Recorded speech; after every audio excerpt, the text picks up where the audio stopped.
Paling seru memang kalau yang bermanuver bernegara itu pemimpinnya ala-ala Putin, ala-ala MBS Muhammad bin Salman, seperti Xi Jinping, seperti Erdogan, atau seperti Trump. Pinter semua bernegara kelas dunianya, di mana New Mind akan meniru pemimpin model begitu nantinya. Kuat nasionalismenya, bahkan nanti lebih canggih dari Putin, lebih canggih dari Xi Jinping di 2024 yang pemimpinnya akan menyandang konsep New Mind. Sementara pasca Trump di Amerika sungguh sangat disayangkan zaman Biden saat ini. Biden sangat lemah. Mungkin karena Biden waktu berkuasa itu didukung fulusnya oligarki ekonomi. Saat ini faktanya bernegaranya bubar. Oligarnya sih nambah kaya. Rakyat Amerikanya ambyar. Fakta saat ini Biden membuat Amerika di dalam negerinya adalah kepala negara Amerika yang secara administrasi dan secara manajemen terlemah dalam pemerintahan sejak zaman Amerika Baru. Amerika Baru adalah Amerika pasca kebijakan mencetak uang tidak menggunakan jaminan emas lagi pada tahun 1971.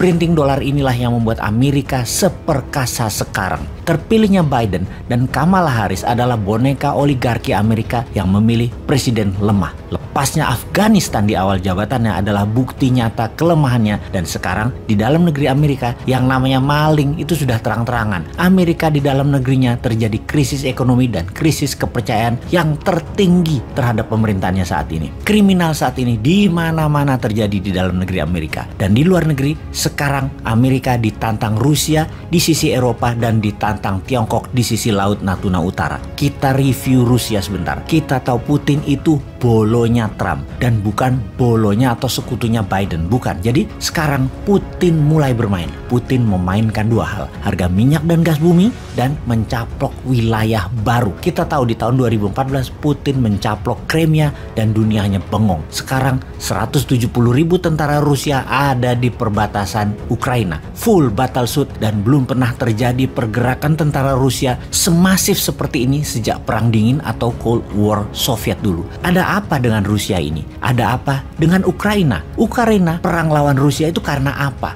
Apakah Ukraina itu Papuanya Rusia?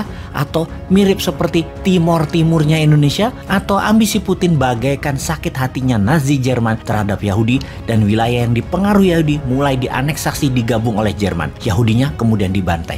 Apakah seperti itu Putin itu? Kita akan bedah Putin dari alasannya, kemudian dari rencananya. Hal ini penting kita memahami apa yang akan terjadi sehingga yang bagus kita tiru cara bernegaranya dan yang jelek kita tinggalkan. Nanti pada saat New Mind berkuasa tidak seperti sekarang yang kental KKN dan konspirasi pejabat penguasa atau konspirasi peng-peng yang tidak membuat bangsa ini menjadi besar bernegaranya. Pastinya Putin yang sudah 25 tahun menjabat ini ingin menjabat selamanya dan memang itu ambisinya. Strategi terbaiknya bagaimana? Ini ada di buku pelajaran dasar di Akademi Militer, yaitu melakukan penaklukan sebagai pembuktian dia pemimpin besar. Gajah Mada dengan ekspansi kerajaan Majapahit, Tiongkok dengan ekspansi ekonomi berbasis kekuatan negara, mengeruk habis harta negara lain. Kemudian juga Amerika, yang keduanya menggunakan soft power ala Tiongkok dan hard power ala Amerika, atau military power ala Rusia. Sejak zaman Mesopotamia, Bizantium, Romawi, Genghis Khan, kolonialisme Eropa ke seluruh dunia, ekspansinya adalah military approach atau pendekatan militer. Dan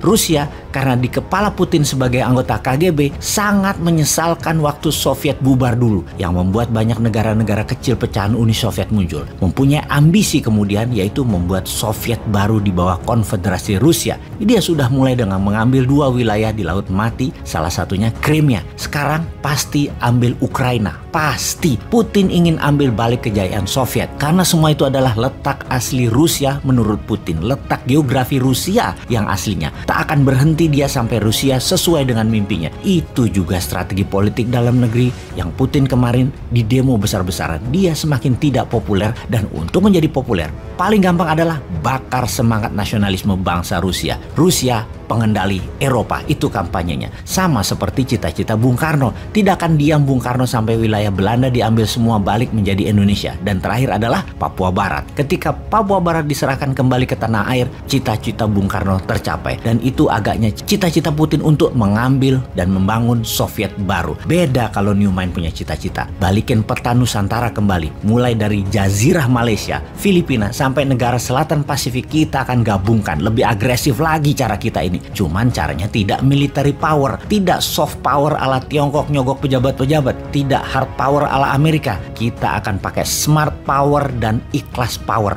Mereka gabung sendiri di bawah Konfederasi Nusantara. Lihat aja nanti. Baik, kembali ke topik. Dapat disimpulkan, Putin pasti akan ambil Ukraina. Perang akankah terjadi di wilayah itu? Nah, ini akan kita jelaskan sebentar lagi. Tujuan Putin ambil Ukraina adalah kembalikan kejayaan Soviet. Wilayah asli Rusia dijayakan olehnya kembali. Dirinya akan mendeklar sebagai New Tsar, gaya baru dibungkus demokrasi ala-ala, membuat dirinya pemimpin seumur hidup di Rusia. Disinilah Newman melihat peluang besar dan berharap perang Ukraina terjadi. Kita akan jadi negara besar dengan peluang itu. Maka hanya Newman yang berharap Ukraina dicaplok Rusia atau Taiwan dicaplok Tiongkok. Pasti Indonesia langsung menjadi negara besar. Ini kalau Newman yang pegang negaranya. Kalau Lord, ya gua nggak tahu. Paling urusannya cuman cuan.